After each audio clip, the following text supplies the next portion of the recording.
Boa tarde a todos e a todas. Estamos iniciando mais um evento da BCP Online. Meu nome é Walter, sou o diretor de planejamento e mercado da BCP. Tivemos um pequeno probleminha técnico e eu não estou aparecendo. Vocês estão só me ouvindo. Antes de apresentar os panelistas de hoje, eu vou fazer uma breve introdução. Na verdade, eu vou contextualizar o nosso webinar. Se a gente olhar para fora agora ou olhar para dentro, para onde a gente está, provavelmente a gente vai ver o cimento como vocês estão me vendo, de forma invisível. O cimento está aí, né? Aquele cimento que saiu da fábrica, ele percorre uma longa jornada até ele se incorporar e virar uma residência, virar uma ponte, uma via, uma calçada, uma usina. Nesse caminho que o cimento faz, né, lá saindo de fábricas modernas,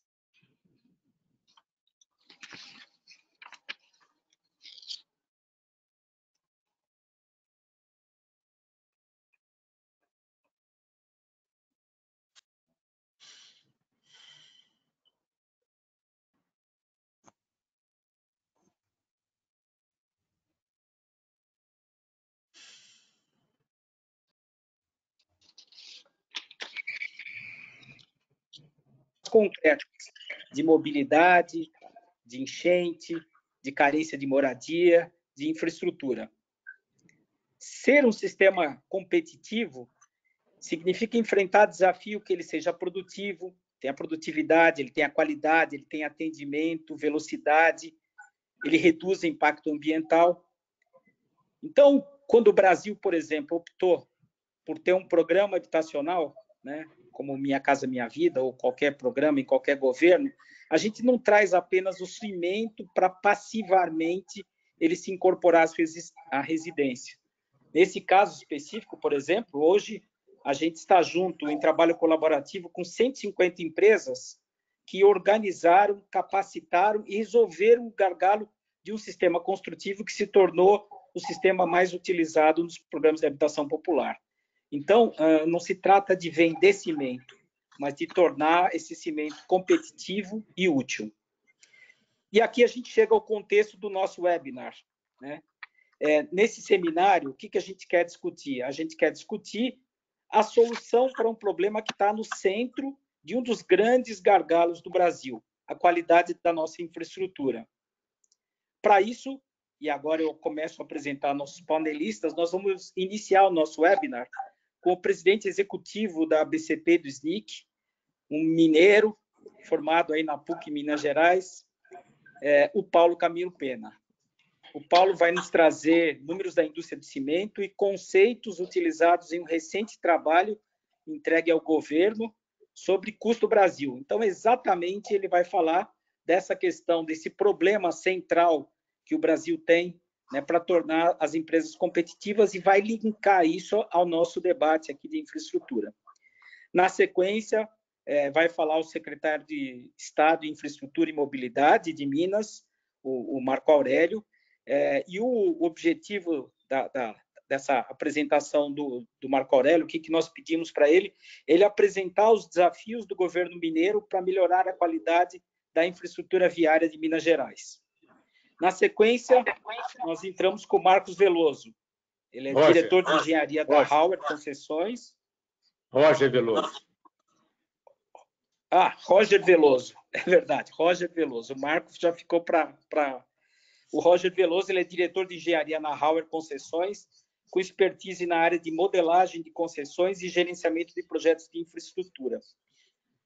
O Roger vai tratar um tema também central, né? Principalmente no momento em que o Estado brasileiro, em todos os níveis, ele tem uma dificuldade de fazer investimento, que é falar sobre concessão e os modelos de concessão. A gente muitas vezes pouco discute a importância dos modelos de concessão. Fechando a nossa palestra aqui, a gente vai ter a presença do engenheiro Lincoln Raidan, que ele é gerente de Minas Gerais da BCP, que tem como missão apresentar como o pavimento de concreto, de fato, ele é uma solução competitiva para esse momento brasileiro. Após essa última fala do Lincoln, nós vamos estar endereçando perguntas aos palestrantes. né? Se vocês observarem ali do lado direito da tela, há um espaço para a formulação das perguntas, né? Vocês não precisam esperar todos, né, os nossos palestrantes terminarem. Vocês podem já ir endereçando as perguntas. Nós vamos organizando aqui e, na medida do tempo e da disponibilidade, nós vamos endereçando para cada panelista. Então, começando então com o Paulo, eu pediria aos demais panelistas que fechem seus microfones e câmeras. E, Paulo, a palavra está com você. Bom, boa tarde a todos. É uma enorme satisfação poder estar trabalhando hoje à tarde. Nós temos um grupo aqui que vai trabalhar sobre um tema absolutamente fundamental, que é a infraestrutura desse país, mais propriamente de Minas Gerais. Saudar o nosso secretário Barcelos, em nome de quem eu cumprimento todos os nossos colegas. Dizer que o crescimento da demanda de cimento, já iniciando a minha fala, é um excelente indicador da situação de investimento do país. Como o ciclo de investimento de uma fábrica é de aproximadamente 5 anos, o crescimento da capacidade produtiva está fortemente correlacionado à confiança no crescimento do país. Nós só teremos uma capacidade produtiva elevada na medida em que houver uma demanda efetiva desse produto que é essencial para a construção civil. Hoje, eu dizia há pouco ao secretário, antes de iniciarmos a nossa live, que o setor está anunciando hoje um resultado absolutamente surpreendente. A atividade fechou o primeiro semestre com um crescimento de 3,6%, em meio a uma pandemia e um impacto absolutamente severo na atividade da construção e na economia de uma maneira geral. A nossa produção anualizada ainda é bastante inferior ao que verificamos em 2014, quando chegamos a 72 milhões de toneladas. Hoje, graças a esse desempenho, nós temos uma produção anualizada de 55 milhões e 600 mil toneladas, perdemos 24% de vendas, temos aí um cenário de queima de capital ainda da indústria do cimento, 22 fábricas fechadas, que comprometem efetivamente o desempenho da nossa atividade, esperando por momentos melhores como é esse que acabamos de anunciar. No nosso primeiro slide, que diz respeito ao histórico da indústria do cimento, nós podemos verificar um primeiro movimento importante durante o chamado milagre brasileiro, em que nós tivemos um crescimento importante entre 1965 e 1980, a partir das obras de infraestrutura que foram propiciadas por uma criação do Banco Nacional da Habitação, obras de infraestrutura, como eu já falei, mudança do regime tributário e incorporação do ICMS, que fez com que saltássemos de 300 mil toneladas, 3 milhões de toneladas para 27 milhões de toneladas nesse período do milagre brasileiro. Durante o período dos anos 80, a chamada década perdida, mas muito mais do que isso, houve um processo de estagnação na produção de cimento no país, reduzindo significativamente o número de grupos com atuação, de players no cimento com atuação no país, de 22 para 11 players, e no início do século XXI, já a partir de 2004 e principalmente 2006, nós iniciamos uma retomada de crescimento. Multiplicamos novamente o número de players, saímos de 11 para 24 grupos, dobramos a nossa demanda de 35 milhões de toneladas para as chamadas 74 milhões de toneladas, fizemos investimentos de cerca de 15 bilhões de reais, aumentamos a nossa capacidade de produção de 60 milhões de toneladas para 100 milhões de toneladas. Ainda que houvesse esse período que eu chamaria de exuberante, o nosso consumo per capita ainda continua aquém do consumo per capita mundial. Certo? Enquanto o mundo flutua em torno de um consumo de 650 quilos por habitante, o Brasil teima em se situar entre um pico de 350 a 250 quilos por habitante. Bom, no slide seguinte, nós podemos ver aí o papel que Minas Gerais tem no contexto da produção nacional.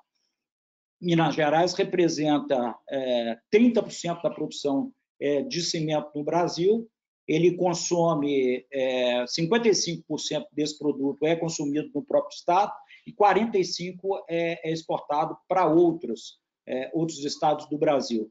E aqui é muito importante ressaltar também o papel importante do encadeamento econômico da indústria cimenteira. A percepção equivocada que essa é uma indústria de baixa formação de mão de obra, essa é uma indústria com pouca ação no entorno econômico, é um enorme equívoco. O que a gente tem visto é que temos uma arrecadação multiplicada, um empreendedorismo vigoroso quando da instalação da atividade cimenteira e um IDH diferenciado nas localidades e nas regiões onde a atividade cimenteira opera. Então, a indústria que tem base mineral, como várias atividades industriais do estado de Minas Gerais, como o aço, por exemplo, ela também se desenvolve uma atividade de uma indústria de transformação vigorosa e que tem uma importância vital para o desenvolvimento da atividade econômica em qualquer um dos campos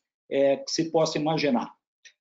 Partindo para o próximo slide, eu diria que mais importante de que falarmos em números e na nossa capacidade de produção é o cimento que sai da fábrica que transforma a vida das pessoas. Os números tornam-se mais importantes quando é possível transformar esses números e esse bem em qualidade de vida. E aqui a gente traz 3 importantes exemplos, todos eles que incorporam inovação, tema tão discutido e tão presente nos debates de hoje, como, por exemplo, a parede de concreto, que está presente mais de 50% do projeto Minha Casa Minha Vida, um sistema inovador de pisos permeáveis, tão importante hoje nas cidades, principalmente no ambiente de mudanças climáticas, onde o volume de chuvas, e Belo Horizonte foi um bom exemplo do que ocorreu recentemente em termos de catástrofe e da necessidade de equiparmos as nossas cidades de uma maneira mais inteligente, e o BRT, que também é um exemplo importante quando se fala numa opção tecnológica de tráfego urbano vitorioso. No próximo slide, e já fazendo a conexão com a nossa conversa de hoje, o Custo Brasil, aqueles que têm os cabelos um pouco mais brancos devem se lembrar que permanentemente isso tem sido colocado como um dos entraves na competitividade e no desenvolvimento do Brasil, sem, contudo, jamais ter sido aferido, jamais ter sido medido. E nós sabemos que o que não se mede não se administra.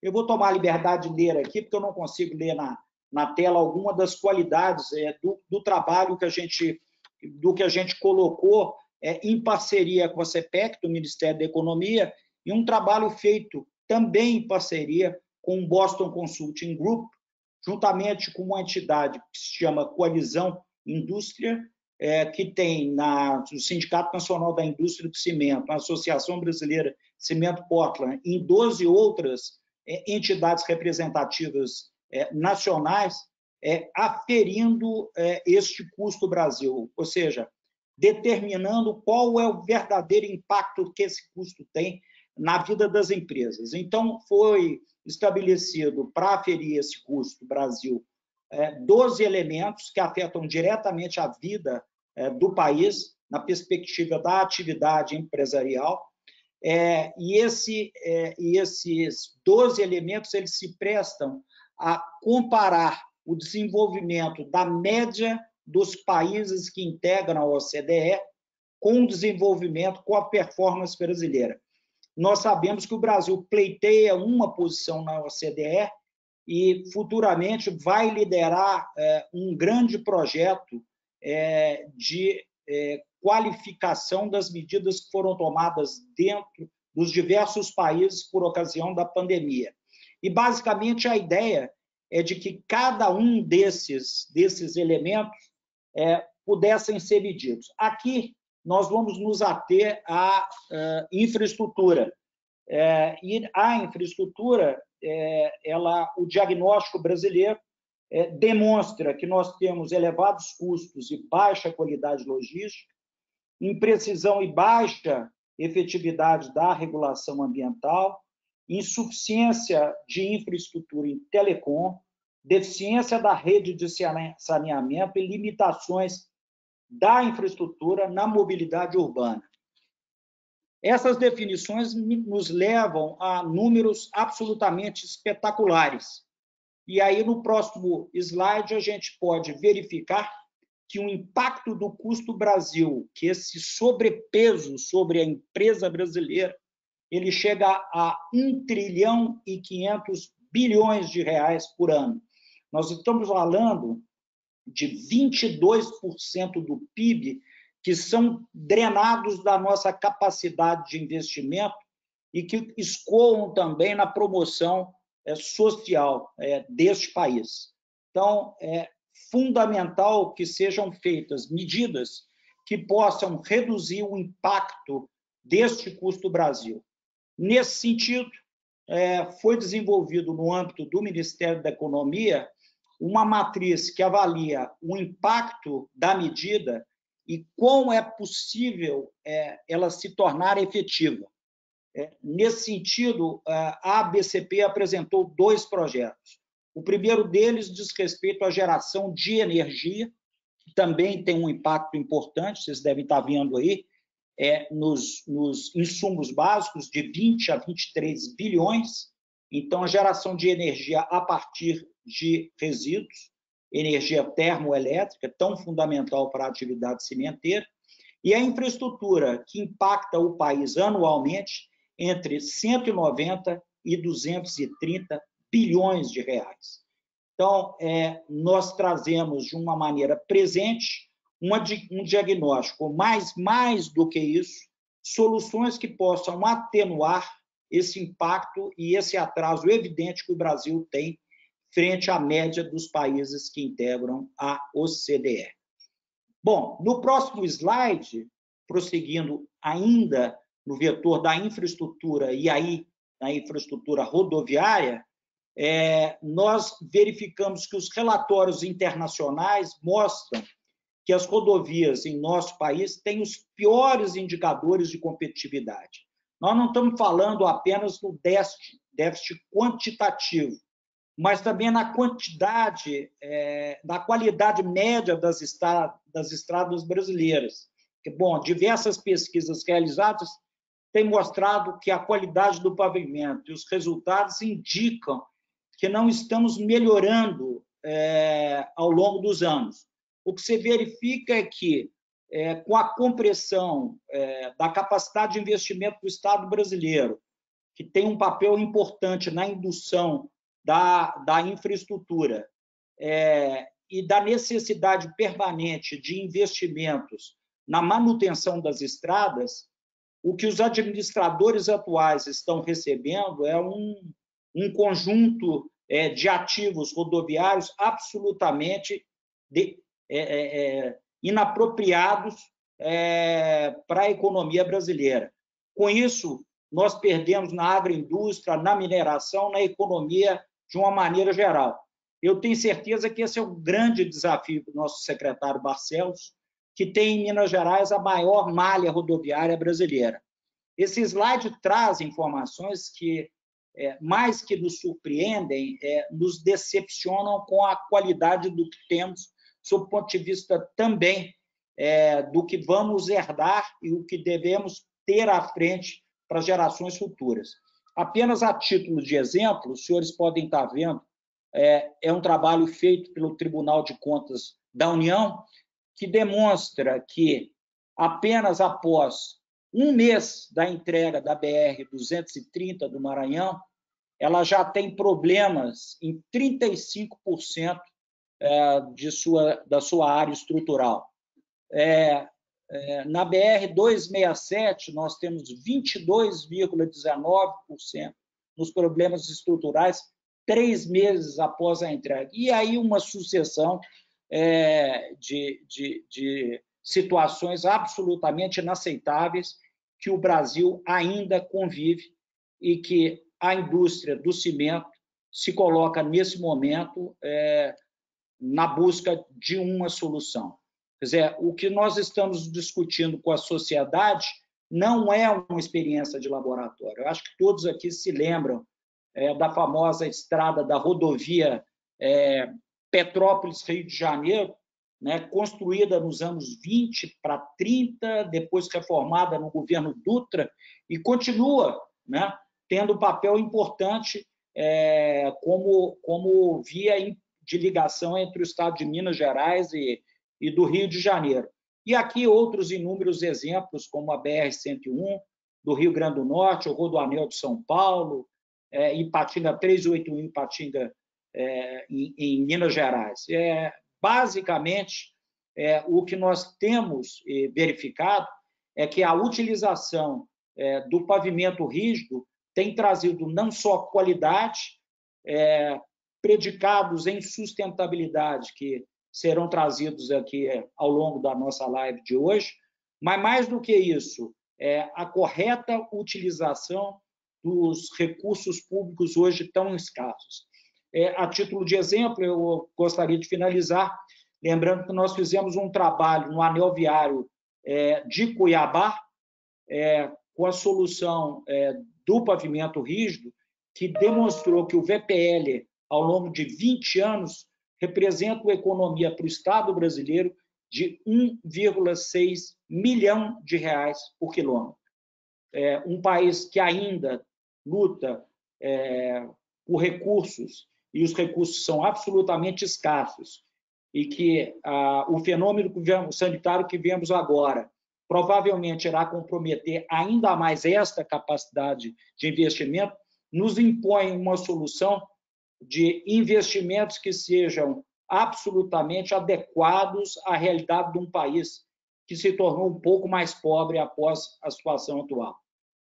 Eu gostaria de finalizar dizendo que a ABCP guarda qualidade e informações técnicas de grande capacidade e que as soluções de pavimento rígido que serão colocadas à disposição da população brasileira terão na ABCP um guardião e um parceiro permanente para contribuir com a qualidade do nosso pavimento e das rodovias brasileiras. Muito obrigado e um bom trabalho para todos nós nessa tarde.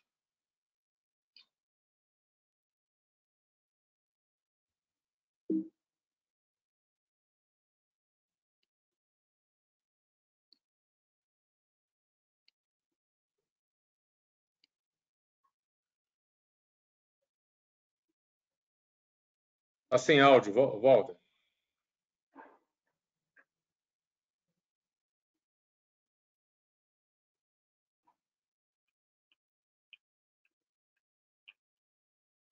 Bem, todos me ouvem? Ok, perfeito. Nós tivemos um pequeno problema técnico e remotamente eu estou entrando também para dar sequência às ações de moderação desse webinar.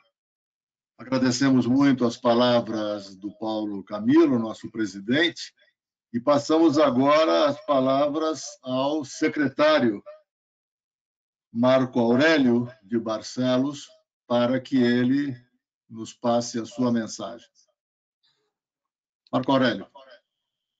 Ok, muito boa tarde a todos. É um prazer estar aqui, né, junto com a ABCP. Nós já vimos entabulando aqui algumas tratativas, algumas conversas há algum tempo, a respeito de como melhorar a qualidade, né, dos nossos pavimentos nas estradas de Minas Gerais.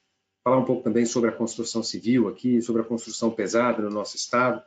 E a nossa preocupação primordial, né, que eu acho é o que desagou nesse nosso seminário, é de como garantir a durabilidade, garantir a qualidade, como garantir a eficiência, como garantir menores custos para os nossos ativos de infraestrutura que são capitaneados pelo poder público.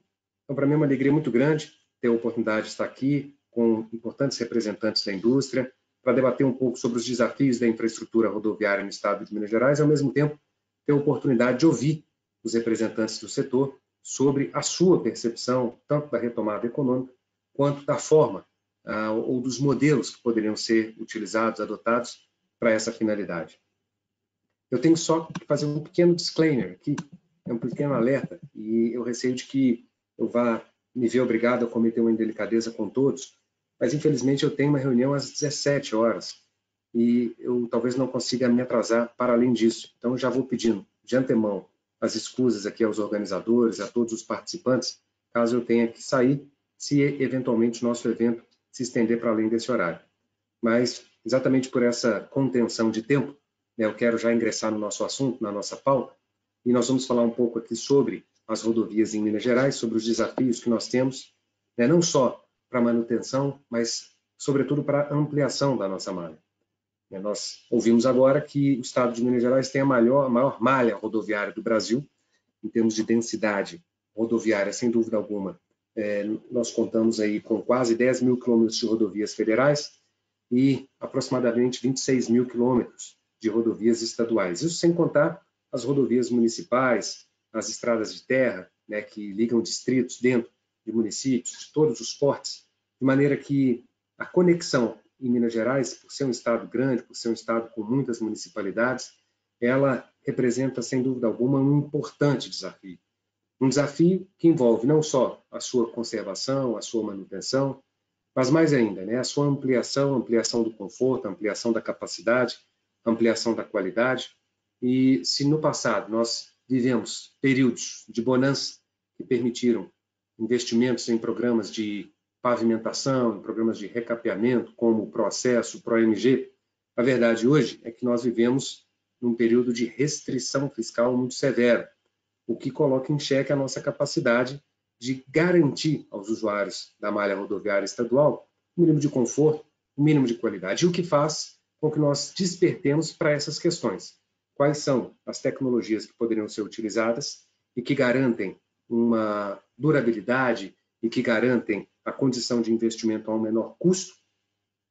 E, de outro lado, quais são os mecanismos jurídicos e contratuais à disposição do poder público para que esses investimentos eles possam acontecer? Não há dúvidas hoje de que uma das alternativas mais patentes em relação a esse cenário de restrição fiscal é o recurso à iniciativa privada, é a busca da iniciativa privada para que os operadores privados, para que os empresários, eles possam se desincumbir dessa tarefa de gerir e de investir nas nossas rodovias. E é dentro desse contexto que nós vimos brotar, eclodir a agenda de concessões, não só aqui no estado de Minas Gerais, mas, na verdade, no Brasil como um todo. A agenda de concessões rodoviárias, a bem da verdade, ela é hoje uma tônica das políticas públicas do governo federal, de alguns estados que já haviam se adiantado nessa agenda, como é o estado de São Paulo. O estado de São Paulo continua a todo vapor com a sua agenda de concessões rodoviárias, estado do Rio de Janeiro, estado do Mato Grosso, estado do Paraná, estado do Rio Grande do Sul, estado do Piauí, estado da Bahia. Então, há uma mobilização em relação à adoção e à implementação dessa abordagem metodológica de concessão de rodovias, o que é mais curioso. Essa é uma política que independe de partido e depende de ideologia. A realidade se impôs no que diz respeito aos investimentos na infraestrutura, de maneira que há um consenso claro de que sem recurso à iniciativa privada nós não vamos conseguir debelar o problema da escassez ou da baixa qualidade, da baixa capacidade, especialmente aqui no nosso setor rodoviário. E aí perceba, quando nós falamos de investimentos privados e investimentos de concessão, nós mudamos o paradigma contratual, o paradigma negocial, por meio do qual esses projetos eles possam ter vida. Vai ser falado na sequência a respeito, né, da importância das concessões e da modelagem de concessões, mas o fato é que não é mais o poder público quem investe, é um operador privado quem investe, e ele passa a investir tendo por pressuposto a remuneração por meio de tarifas. Então, a remuneração dele ocorre no longo prazo. E quando nós temos a mudança desse paradigma, né, negocial, operacional, enfim, comercial, passa a importar para todos os atores envolvidos, para o poder público de um lado e para o operador privado, para o concessionário de outro, passa a ter uma especial atenção para esses operadores envolvidos, o ciclo de duração, a vida útil daquele ativo. Onde é que eu quero chegar com isso? Nós não estamos mais dentro de um contexto de tapa-buraco. Nós não estamos mais em um contexto de pequenos remendos nas nossas rodovias. Os investimentos que podem ser viabilizados, alavancados via concessões, são investimentos que pressupõem a duração e a qualidade do ativo durante toda a sua existência, o que faz com que o investidor tenha de se defrontar com quais as melhores metodologias possivelmente aplicáveis. Se ele vai adquirir uma usina de asfalto, aplicar um CDUQ, né, no pavimento e, em virtude disso, ter um menor desembolso no primeiro momento, todavia, um maior custo de manutenção no longo prazo, ou se, pelo contrário, ele vai migrar para uma tecnologia de maior durabilidade, que é quando nós desaguamos o que interessa à indústria, o que interessa à BCP, que é a possibilidade de se utilizar de pavimento rígido, a possibilidade de se utilizar do concreto para a pavimentação das nossas rodovias. E, diga-se de passagem, nós, inclusive, chegamos a colocar exatamente essa questão para o setor. Em reuniões que havíamos tido com a BCP, o Lincoln estava presente, nós nos perguntamos o que seria melhor para as concessões do Estado de Minas Gerais. Que nós continuássemos a adotar a mecânica tradicional do asfalto ou, por outro lado, a mecânica, né, que para nós ainda é inovadora, porque é muito pouco utilizada aqui no Estado de Minas Gerais, muito embora nós tenhamos exemplos emblemáticos, tal qual a MG10, mas adotar a mecânica do concreto.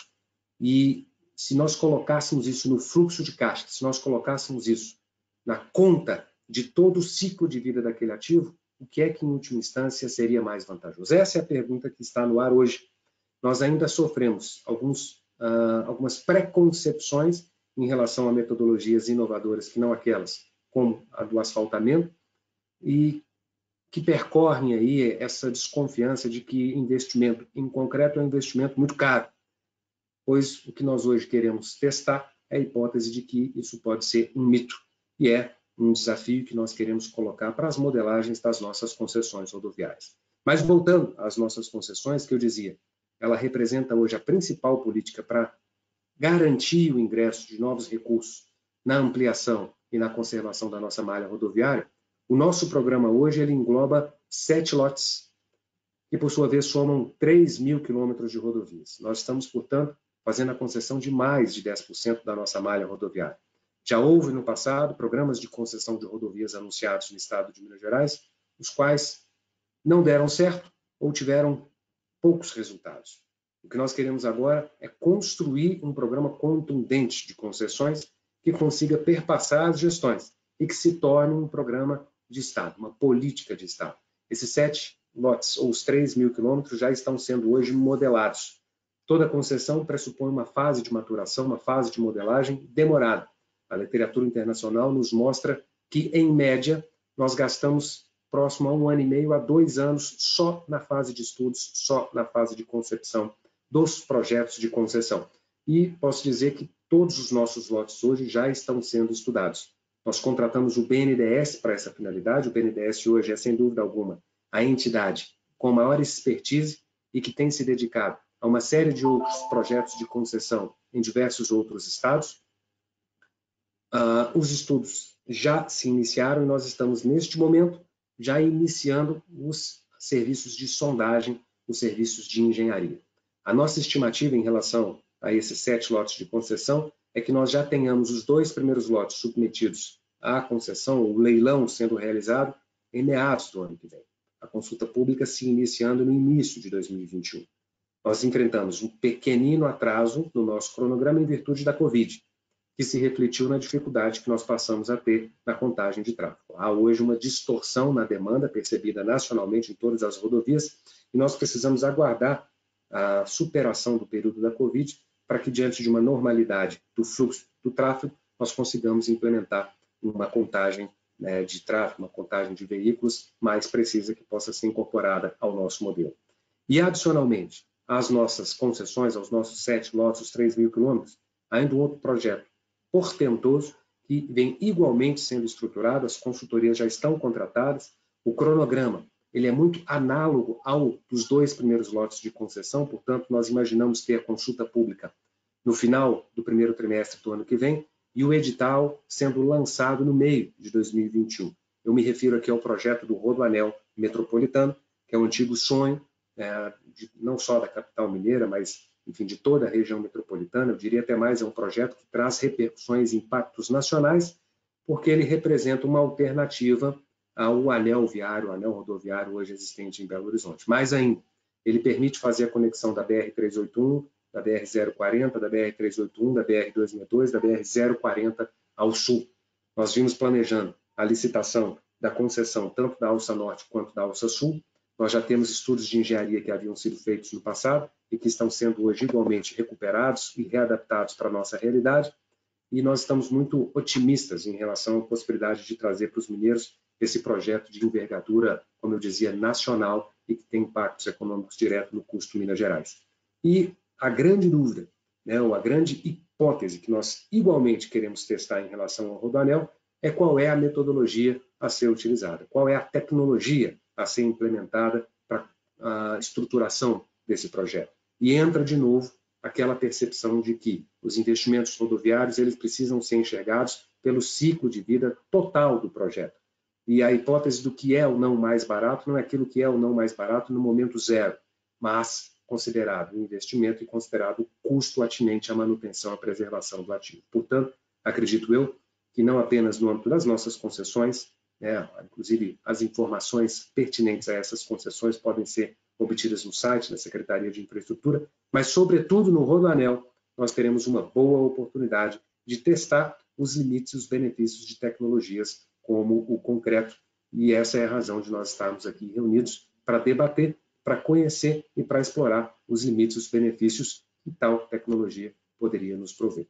Eram essas as informações que eu queria rapidamente compartilhar com todos e queria reafirmar que se o ano de 2019, o ano de 2020 foram os anos do plantio e as nossas pranchetas estavam e ainda estão a todo vapor, 2021 é o ano de entregas. Nós começamos a soltar os projetos para a rua a partir do ano que vem e em 2022 nós acreditamos que o nosso cronograma de leilões ele seja concluído até o final daquele ano com os efeitos já sendo sentidos por toda a população do estado de Minas Gerais.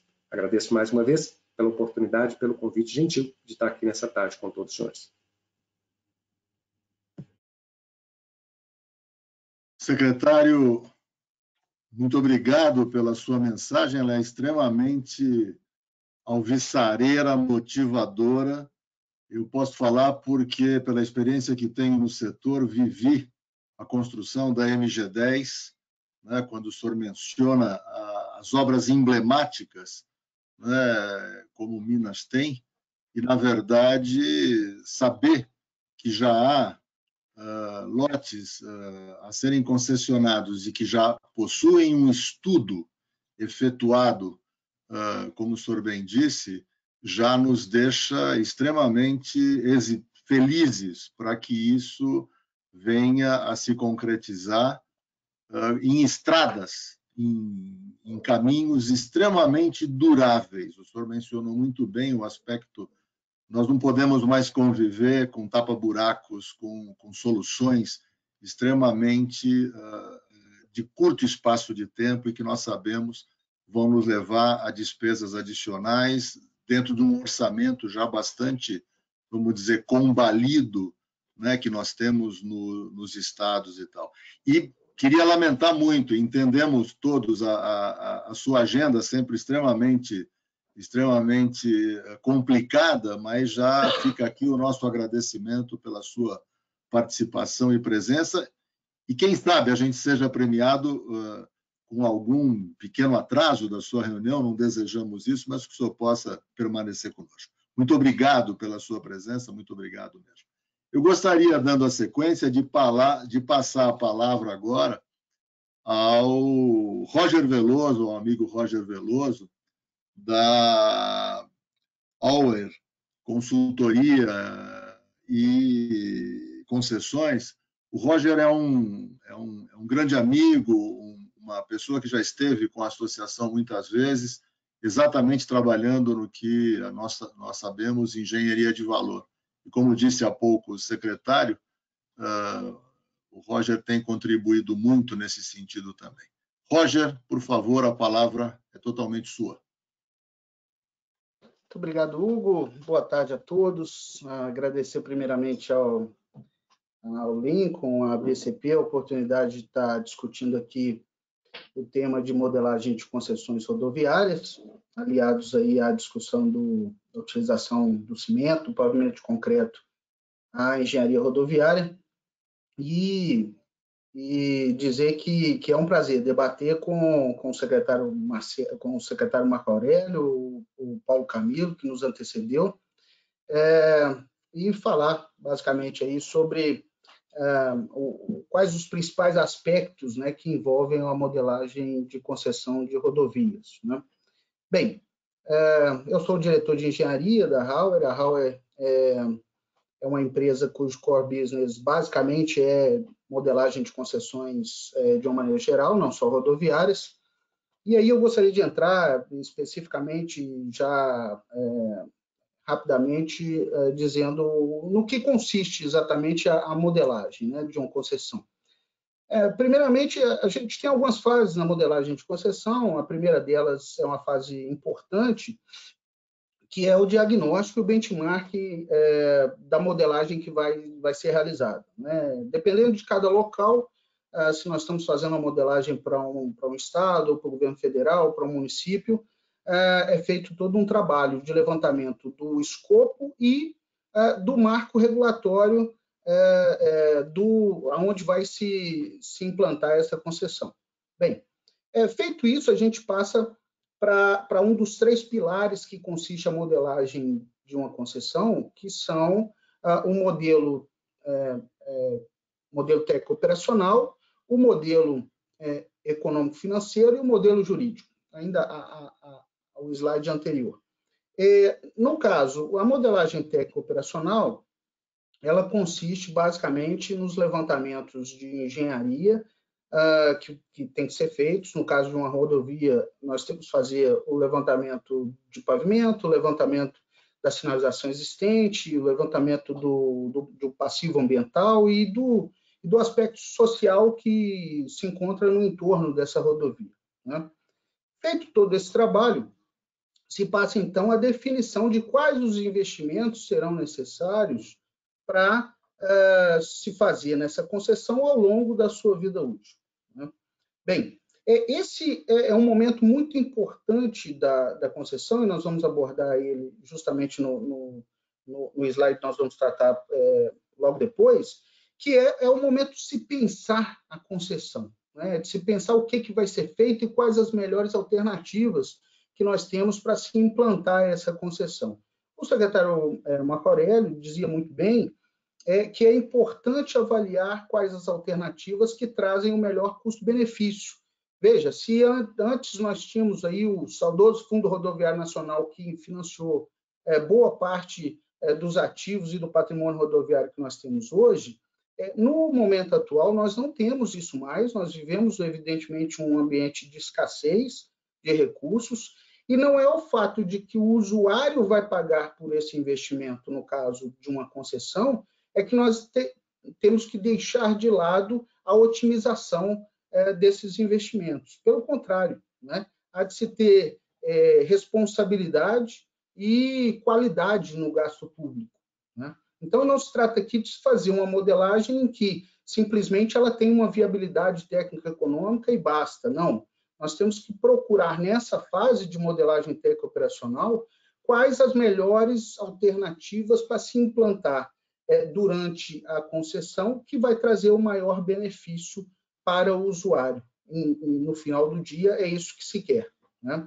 Bem, para isso, e aí especificamente tratando dessa fase da modelagem técnico operacional, que depois é complementada por uma modelagem econômico-financeira e uma modelagem jurídica, culminando, então, no edital de licitação, na fase de modelagem técnico operacional, a Hauer utiliza uma metodologia que a gente vem utilizando já há muito tempo, desde a época em que eu era servidor público, inclusive do DR de Minas. Nós implantamos isso no DR, um programa de engenharia de valor que consiste justamente em reunir uma equipe multidisciplinar e avaliar quais são as alternativas que trazem o melhor desempenho ao menor baixo custo de implantação, operação e manutenção ao longo do ciclo de vida útil da rodovia, né? Em suma, essa metodologia aqui é uma metodologia hoje consagrada internacionalmente. A Federal Highway, por exemplo, dos Estados Unidos,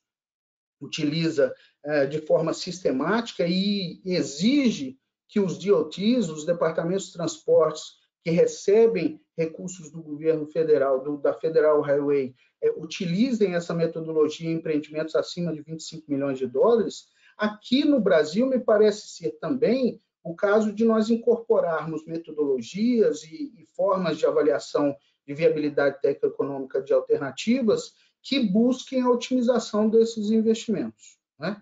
E aqui, mais uma vez, ressaltando, não só os investimentos na fase de implantação, e sim os investimentos ao longo do ciclo de vida útil. Isso é particularmente importante e bem ressaltado pelo secretário Marco Aurélio, porque nós estamos vivendo uma quebra de paradigma. Enquanto a gente projetava rodovias para ter o melhor benefício a um custo de implantação, hoje nós estamos tratando de uma alternativa de financiabilidade da nossa infraestrutura que envolve uma análise econômico-financeira em valor presente e aspectos de financiabilidade que são extremamente importantes, né?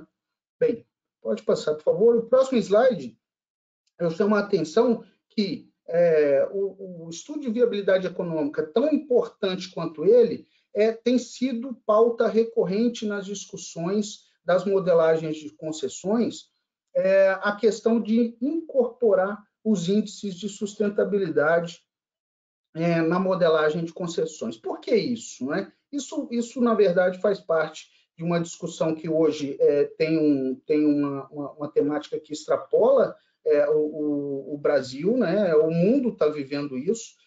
Com essa crise que nós estamos vivendo com a Covid, eu acho que há uma quebra também de paradigma no pensamento das pessoas, no sentido de pensar mais nas futuras gerações, e, da mesma forma, nós precisamos incorporar nos nossos empreendimentos indicadores que indiquem que o empreendimento ele é sustentável ao longo da sua vida útil e que ele pode se perpetuar em outros ciclos de concessão, né?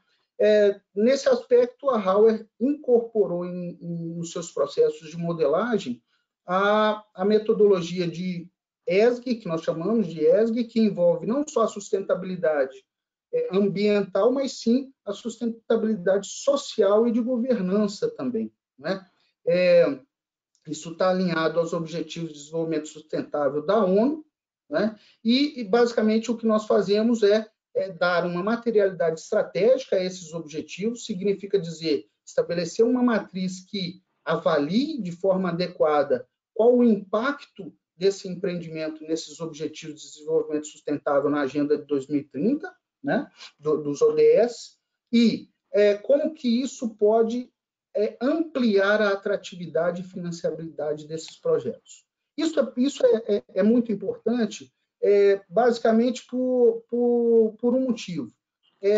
Nós temos hoje, ao contrário do que a gente tinha há bem pouco tempo atrás, em que o BNDES financiou boa parte, né, ou a maioria dos projetos de concessão do terceiro lote, né, do governo federal, nós não temos hoje essa facilidade de financiabilidade por parte do governo, né? Então, as concessões que estão surgindo hoje precisam ser atrativas para os fundos de investimento, e boa parte desses fundos de investimento, para citar aqui um exemplo, estão alinhados ao PRI, que são os princípios de investimento responsável preconizados pela ONU. Veja, dos signatários que existem do PRI, 3.038 signatários, né, no mundo inteiro, corresponde aí a 90 trilhões de dólares em investimentos. É aí que está o dinheiro, é daí que nós temos que buscar a financiabilidade dos nossos ativos de infraestrutura, né? E pensando nisso, é que eu trago aqui ao debate esse tema de sustentabilidade, né? No próximo slide, só a título de exemplo aí, nós estamos fazendo a modelagem de uma rodovia no Mato Grosso, nós temos um contrato de apoio à Secretaria de Infraestrutura do Mato Grosso, e tem uma rodovia, que é a MT-010, que nós estamos modelando agora, que dos 17 indicadores de desenvolvimento sustentável, pelo menos 8 têm um impacto muito grande, né, quando nós incorporamos esses indicadores e mensuramos qual que é o impacto da adoção de índices de sustentabilidade nesse empreendimento, né? Nós estamos em fase final de mensuração desses resultados, e aí é que eu gostaria de ressaltar aqui a importância disso, né? Nós temos aqui, hoje, 9 dos 10 maiores fundos de pensão no Brasil são signatários do PRI, né? Dentre eles aí, nós podemos certamente dizer que esses fundos de pensão que vão procurar investir em empreendimentos vão certamente considerar os índices de sustentabilidade como uma maneira de garantir a rentabilidade econômica, social, ambiental e de governança desses empreendimentos, em detrimento de uma avaliação que, bem pouco tempo atrás, era visto apenas a rentabilidade financeira desses investimentos. Portanto, a grande questão que se coloca aqui é: precisamos, em primeiro lugar, buscar alternativas que otimizem os investimentos em infraestrutura. Não é porque o usuário paga o pedágio é que nós não temos que buscar as melhores alternativas com maior desempenho e menor baixo custo, não é? Em segundo lugar, nós precisamos incorporar os indicadores de sustentabilidade para garantir que esses ativos eles se perpetuem para as futuras gerações, né? E aí me parece um papel importante do poder concedente e indelegável, nesse caso, colocar isso em seus editais, colocar isto como premissa para que sejam observados esses indicadores, para que nós tenhamos empreendimentos sustentáveis e que deem um maior retorno à sociedade de uma maneira geral, né? Basicamente é isso que eu queria colocar e agradecer a oportunidade e me colocar à disposição para a gente debater esse tema tão instigante que nos orienta aí no nosso trabalho e na vida, né? No nosso propósito de vida. Muito obrigado.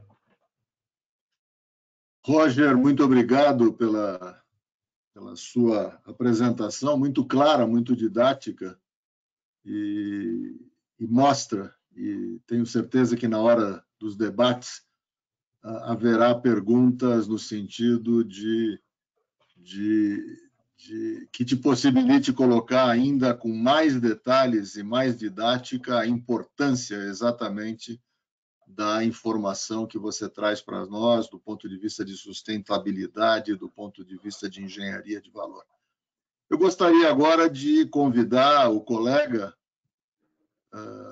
Lincoln Raidan, que é o nosso gerente regional do nosso escritório de Minas Gerais, um profissional de larga experiência, para que ele agora nos transmita também a sua apresentação, a sua fala. Lincoln, contigo.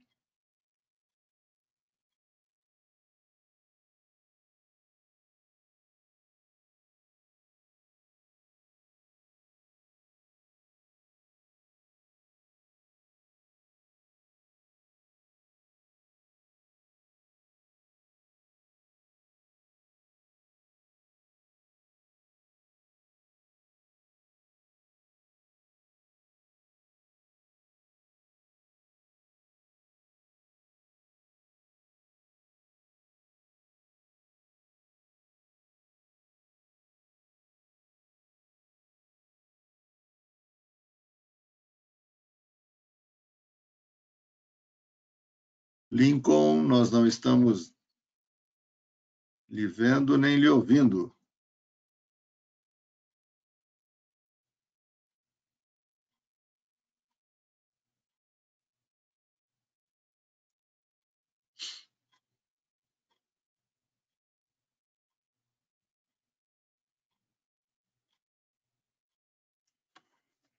Acho que estamos com um problema na imagem e no som de Lincoln.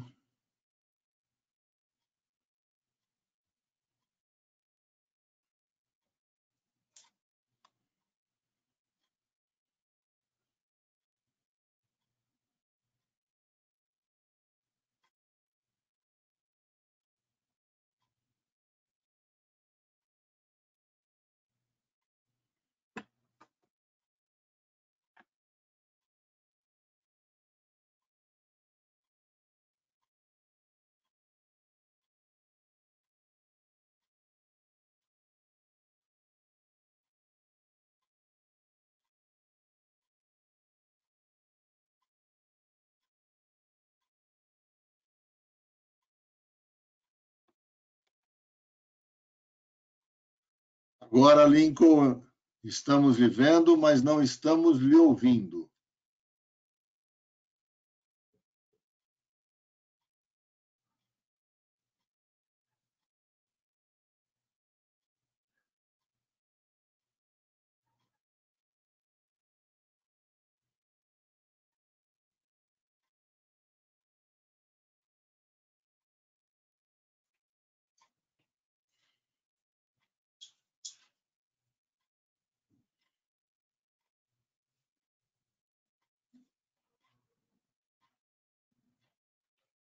Estamos buscando solucionar o problema de som do colega Lincoln. Pediria um pouco de paciência a todos, porque esse tipo de problema de sinal muitas vezes acontece, ainda mais nesse momento onde todos nós estamos, uma contingência muito grande de pessoas estão em trabalho remoto e, portanto, com o uso intenso de plataformas e da internet. Tenho certeza que nós conseguimos, em poucos instantes, solucionar este problema. Hugo, está me ouvindo agora ou não? Agora estou, Lincoln, perfeitamente. Agora lhe ouço perfeitamente. Eu tive que sair e entrar de novo. Deu um problema aqui na conexão. Não, nenhum problema. Agora estamos lhe vendo e ouvindo, sem nenhum problema. E a tela está aparecendo ainda não, né? Ainda não, ainda não. Mas o fato de vê-lo já é extremamente tranquilizador. Ok, vamos lá. A tela agora aparece? Perfeitamente, muito bem. Então vamos lá. Pessoal, desculpem aí, mas coisas da tecnologia, né?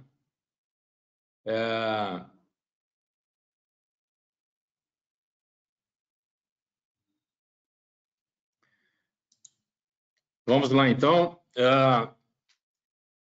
A última fala nossa aqui é com relação à tecnologia do pavimento de concreto, no sentido de mostrar a competitividade do pavimento de concreto na atualidade, né? E quando a gente fala atualidade, nos últimos 20, 30 anos, nós temos aí exemplos concretos e reais, né, literalmente, da competitividade do pavimento de concreto, né? Uma solução competitiva e sustentável é o que eu vou mostrar aqui na frente. Bom, falando um pouco de cenário da malha rodoviária brasileira, o Brasil tem aí, são dados aqui da CNT, 1.700.000 quilômetros de rodovia, das quais em torno de 12% são rodovias pavimentadas, em torno de 213 mil quilômetros. Desses 213 mil, 65 mil, 30% são rodovias federais, e o restante, em torno de 70%, 148 mil quilômetros, são rodovias estaduais e municipais. Esse gráfico que é muito conhecido com relação ao estado da condição, né, do pavimento no Brasil. Em torno de 61,8% da malha pavimentada encontra-se em condições de regular, ruim e péssimo, né? E essa é uma notícia ruim para a nossa infraestrutura rodoviária, muito por conta do que já foi dito aqui nas falas anteriores, da questão da competitividade do Brasil, né? Na economia de uma forma geral. Nós vamos mostrar na frente aqui alguns outros exemplos.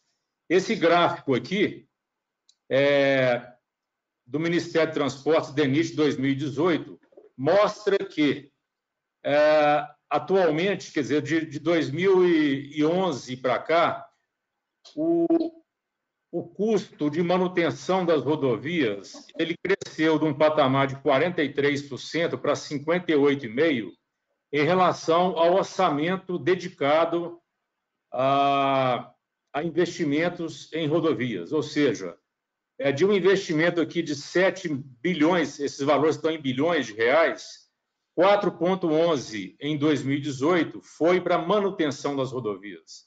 E isso é muito ruim, né? É o que o secretário vinha falando e o próprio Roger, da questão da competitividade aí da nossa infraestrutura rodoviária, que é o nosso principal modal de transporte no Brasil.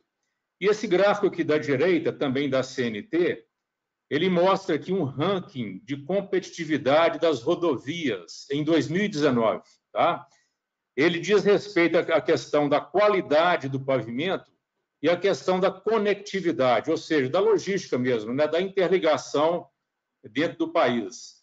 E no extrato aqui de 141 países desse fórum, o Brasil ficou em 93º lugar nesse Fórum Econômico Mundial de Competitividade, ou seja, é um número, de fato, muito ruim para o nosso país. Nós sabemos que o Brasil tem um grande problema de competitividade, muito por conta do chamado custo Brasil, que já foi falado aqui pelo Paulo Camilo, pelo próprio Roger e o secretário. E aqui na América Latina, nós estamos aqui atrás do Equador, Uruguai, Argentina e Chile, né, países vizinhos aqui da América Latina. Falando aqui da malha rodoviária de Minas, o secretário já mencionou, nós temos em torno de 26 mil quilômetros de extensão de rodovias estaduais, das quais 20,6 mil quilômetros são pavimentados, né? Nós temos duas concessões hoje no estado, que é a MG 050, lá mais ou menos em 2006, por aí, se não me foge a memória, e a BR 135, que foi concessionada recentemente nos 2 últimos anos, né? E aqui nessa pizza mostra mais uma vez que dessa malha, mais ou menos 45%, quase a metade da malha, ela também se enquadra com uma qualidade regular e ruim. Tá?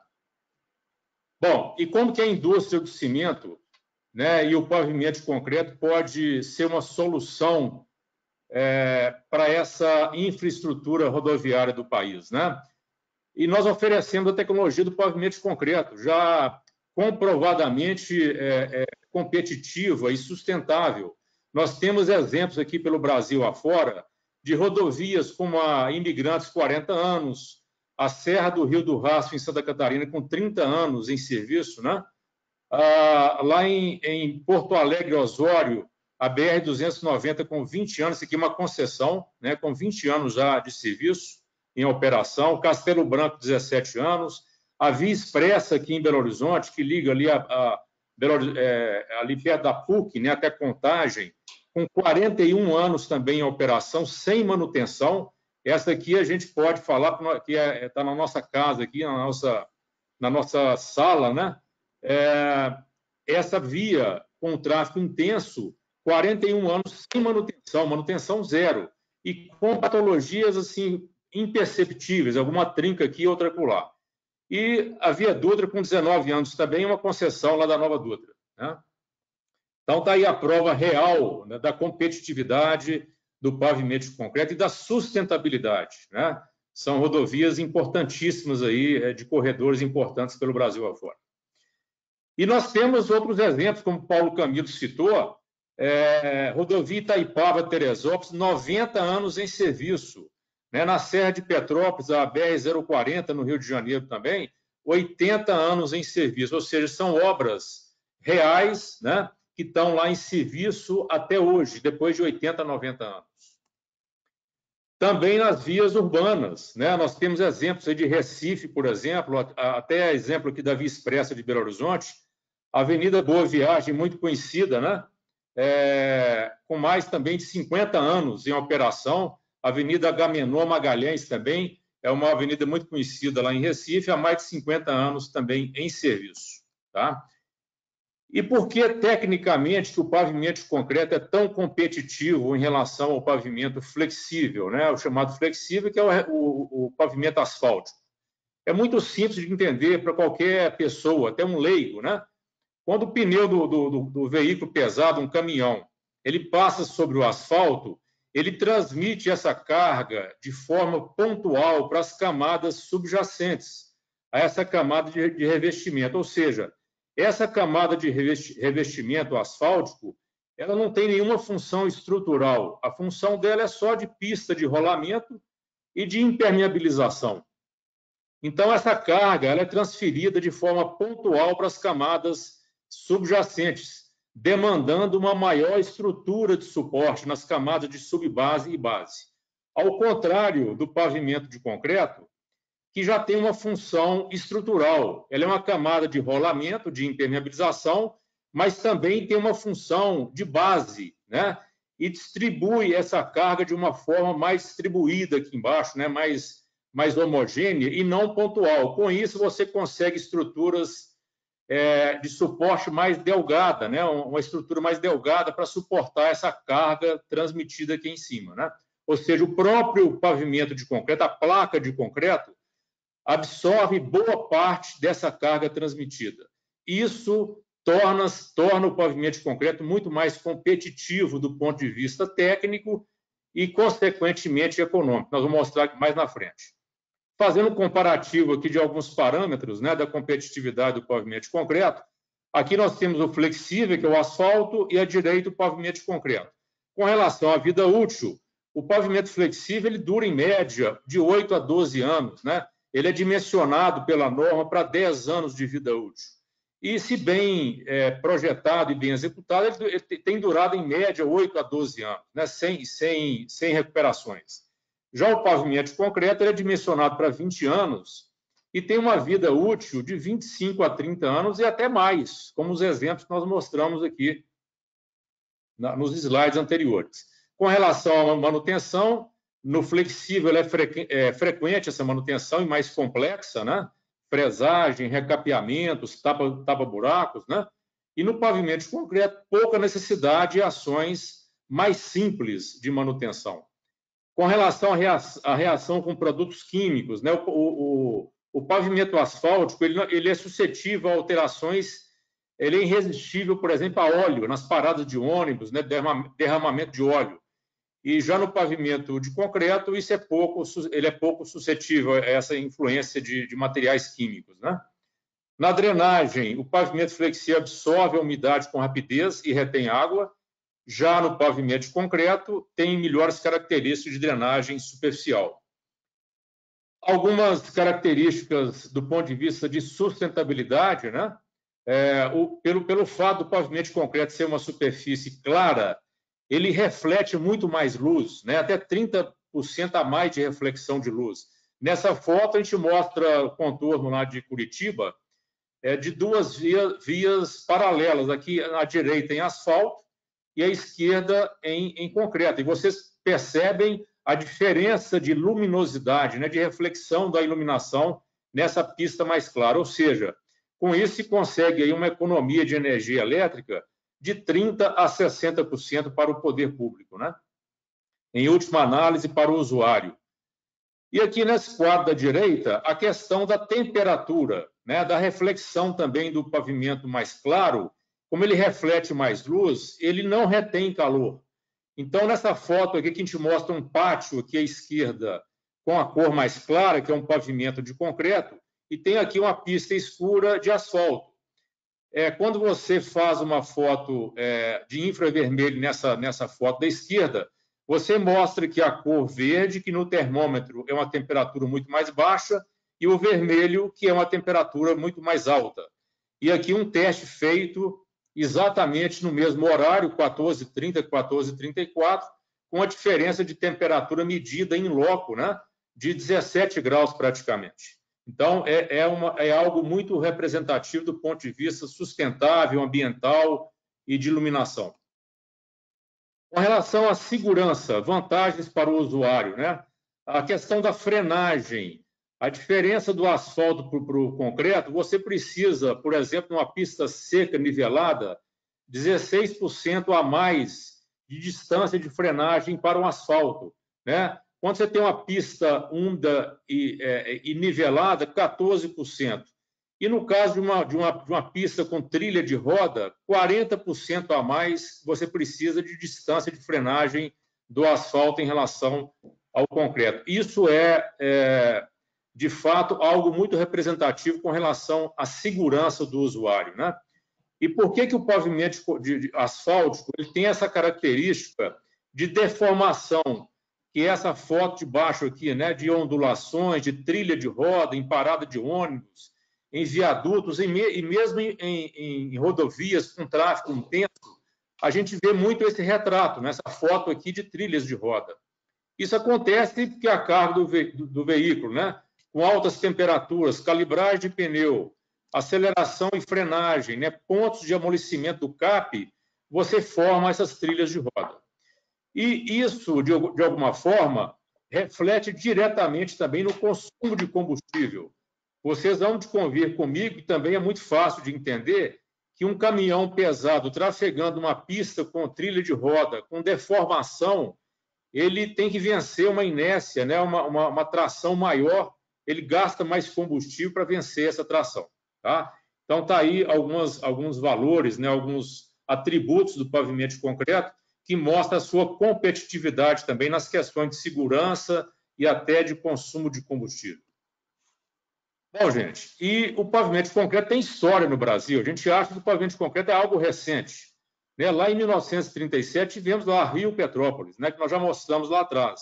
Em 41, a rodovia Anchieta, ou seja, é um pavimento que tem tradição no Brasil. Né?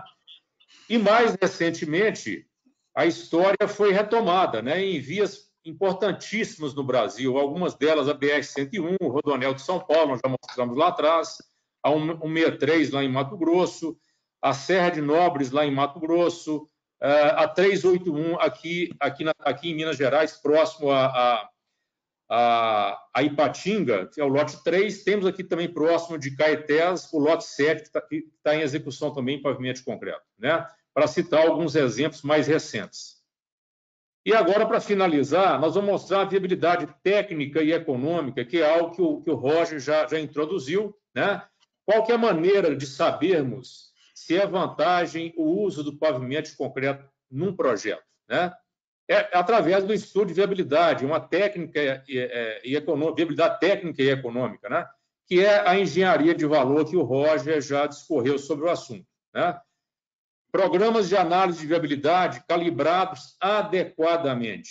Existe um paradigma ainda no mercado, de uma forma geral, que o pavimento de concreto ainda hoje é mais caro no custo de construção. E nós vamos mostrar aqui na frente que isso é um paradigma que já foi quebrado, né? Isso é um mito, né? O secretário citava essa questão do mito, o pavimento de concreto é mais caro. Nós vamos mostrar que nos estudos recentes, estudos reais, o pavimento de concreto hoje é mais barato, já a custo de construção. O que compõe o custo de uma pavimentação, de um pavimento, né? Além do custo de construção e do custo de manutenção, você tem o custo também de reabilitação, que é durante a vida útil do pavimento. Mas temos custos também que, às vezes, via de regra, não são medidos, né?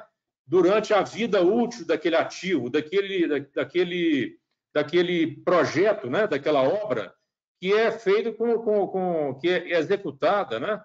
Com dinheiro público, que é o dinheiro dos impostos do cidadão. Então, nós temos os custos inerentes ao usuário na operação do seu veículo, tempo de viagem, acidentes, né? Se você não tem um bom pavimento, esses custos acabam pesando no bolso do usuário. E também na questão da operação da sociedade, né? Questão de ambientais, questões de acidentes. São os custos, né, da engenharia de valor, o chamado aí o custo Brasil, né? Que de alguma forma, os órgãos públicos começam a atentar para esse detalhe. E aí, rapidamente, diferenciando aqui o dimensionamento do pavimento de concreto em relação ao pavimento asfáltico. Pela norma, o pavimento de concreto ele é dimensionado para 20 anos, né? E ele dura de 20 a 40 anos ou até mais, né? Já o pavimento flexível, que é o asfáltico, ele, por norma do DENIT, ele é dimensionado para 10 anos, né? Que já é uma disparidade aqui em termos de competitividade, né? Evidentemente, se o pavimento asfáltico fosse dimensionado para 20 anos também, para comparar com o concreto, ele teria estruturas ainda muito mais espessas do que as dimensionadas hoje, ok? Bom, resultado de um bom pavimento. Qual que é o resultado esperado, por exemplo, para uma concessionária, né? O Roger e o secretário citavam a questão do custo, até diante desse novo cenário do Brasil hoje, que os grandes investimentos em infraestrutura, de uma forma geral, e também na infraestrutura rodoviária, passa pelas concessões. O que se espera de um bom pavimento para uma concessionária?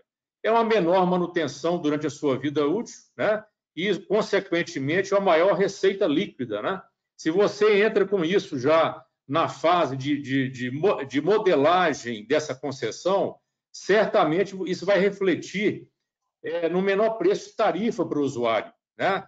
Isso o Roger já falava sobre esse assunto também, dessa modelagem, da importância da modelagem, né? Uma maior segurança, conforto e economia. E para a sociedade, consequentemente, mais investimentos em infraestrutura, né? Sobraria mais recursos para o órgão público, né? Bom, chegando já ao final aqui da nossa reunião, a gente vai mostrar alguns estudos de viabilidade. Esse estudo foi feito pela ABCP, utilizando planilhas do DR de São Paulo em 2018, que já mostra que a custos iniciais de construção, nós temos aqui na horizontal volumes de tráfego diários, né, de veículos comerciais, partindo de 500 veículos comerciais dia até 10 mil. E vocês percebem que já com um tráfego mais leve de veículos comerciais, o pavimento rígido já é mais barato a custo de construção do que o flexível, né? E isso, quando você caminha para tráfegos mais pesados, essa distância aumenta muito mais, né? O porquê dessa planilhazinha aqui à direita, na parte inferior? Então, já com 500 veículos diários de veículos comerciais, dia, você já tem aqui um percentual de 4,5% favorável ao concreto em relação ao asfalto, chegando a 42% com 10 mil veículos dia, né? Por que isso, né? Essa grande diferença nos dias de hoje, essa quebra de paradigma. Nos últimos 6 anos, basicamente, o produto principal do pavimento asfáltico, do flexível, que é o CAP, né? O cimento asfáltico de petróleo, ele teve um salto de 204,4% no custo do CAP, né, que é o principal insumo do pavimento asfáltico. Já o cimento, que é o principal insumo do pavimento de concreto, ele teve um aumento só de 11,4%. Está aí uma grande explicação para essa grande diferença na competitividade do pavimento de concreto. Então, está aí a quebra de paradigma de que o pavimento de concreto é mais caro no custo de construção. Já não é mais, né? E poucas pessoas sabem disso. É algo que nós temos aí difundido nas universidades, nos órgãos públicos, nos seminários e congressos como esse de hoje aqui, né? Aqui um estudo real também de um contorno o contorno norte lá de Cuiabá, que é Cuiabá, Várzea Grande, que o Paulo Camilo citou na fala dele, que teve uma economia, né, de 1,6 milhão por quilômetro mais barato para um VPL, um valor presente, em 20 anos, né? Ou seja, já custo inicial, ele já saiu mais barato, né? 2 milhões e 300 por quilômetro para 2 milhões e 840 no caso do asfalto. E quando você faz o VPL, o valor presente, essa distância ela aumenta muito, dando esse indicador de 1,6 milhão por quilômetro mais barato do que o asfalto. Essa mandala aqui, o Paulo Camilo já discorreu sobre ela, né, detalhadamente, não vou entrar em detalhe, mas que discorre sobre o custo do Brasil, onde a infraestrutura tem um papel fundamental na questão da competitividade, né, do Brasil na economia dos países da OCDE. Né? E, para finalizar, gente, agora chegando ao final já, nós vamos mostrar aqui um case real de uma rodovia muito conhecida no Brasil e muito importante, que é a rodovia dos imigrantes. Né? A história de 2 pavimentos, né, que é a SP-160, ela foi construída na década de 90, lá em 74, com um tráfego médio na região de 20 mil veículos, dos quais 14% de caminhões e ônibus, ou seja, veículos pesados, e nós temos aqui 2 estruturas contíguas, né, de trechos contíguos, em asfalto e em concreto. O trecho em asfalto, com camadas somando aqui 52 centímetros, no concreto 42 centímetros, uma economia de 10 centímetros em termos de estrutura. Eu diria que hoje, em dimensionamentos mais recentes, essa distância até aumenta muito mais em termos de espessura de camadas. Mas, mesmo assim, nós vamos mostrar essa planilha que mostra 21 anos depois, ou seja, um estudo real de um case de uma rodovia, que foi feito lá em 89, né? Isso é um estudo de uma dissertação apresentada numa reunião anual de pavimentação em Salvador, lá em 96, que mostra que na coluna esquerda em cinza o asfalto, aqui o concreto. Na manutenção anual, no asfalto, essa manutenção é contínua, né? De fresagens e tapa-buraco. No concreto, ela se mostrou desprezível. Né? Na manutenção pesada, de 81 a 89, ou seja, ela foi praticamente contínua, né? Nesses 8, 9 anos aqui no asfalto. E no concreto desnecessário. O conceito avaliado é ruim para o asfalto e muito bom para o concreto. E quando se fala em custo, o pavimento de concreto, aqui se falando em custo, índice de custo asfalto versus concreto, né? Já partindo do custo de construção, o asfalto já tem um sobrecusto de 0,09%, aliás, de 0,09% em relação ao concreto. E quando você chega lá ao final de 21 anos, quando foi feito esse estudo, tem um sobrecusto de 36,7% do asfalto em relação ao concreto. Ou seja, é um estudo real feito pela DESA, junto com uma dissertação, né, de estudo de mestrado, apresentado num congresso, ou seja, é um case real de um laboratório real, né, de 2 estruturas contíguas feitas lá na década de 70. Então, eu finalizo por aqui. Agradeço aí a participação, mais uma vez, de todos, né, do Roger, do secretário, Paulo Camilo, e ficamos aqui à disposição para perguntas. Muito obrigado.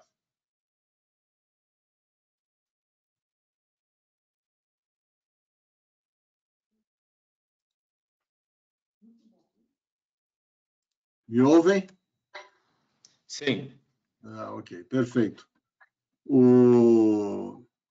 Efetivamente, muito boa a tua retrospectiva e muito bem lembrado. Eu costumo dizer, uma vez que nós dois atuamos na mesma entidade há muito tempo, eu costumo dizer que o caminho que leva a Deus é feito de concreto, né? O caminho que leva ao Corcovado, a Jesus, é feito de concreto, efetivamente. Olha, existem inúmeras perguntas aqui no painel, mas nós vamos optar efetivamente em não respondê-las, porque já não há mais tempo, nós já estendemos um pouco o tempo previsto, mas eu já quero dizer a todos que elas serão encaminhadas a cada um dos que se apresentaram e serão respondidas, e o secretário, eu faço questão de ler, deixa uma mensagem: senhores e senhoras, agradeço a todos pela oportunidade. Infelizmente, preciso me desligar agora, como havia mencionado, por força de uma reunião. E realmente agradecendo ao secretário, agradecendo a você, Lincoln, a você, Roger, a Paulo Camilo, nosso presidente, essa oportunidade.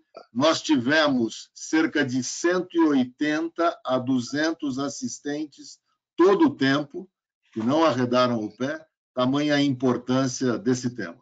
Pedimos mais uma vez desculpas, foram falhas totalmente involuntárias devido à e naturais, muitas vezes, por força de tecnologia, como lembrou o Lincoln, mas estejam seguros que estaremos de volta. Se cuidem, fiquem em casa. Deus abençoe a todos. Até a próxima. Muito obrigado a todos. Boa tarde a todos. Um abraço. Boa tarde.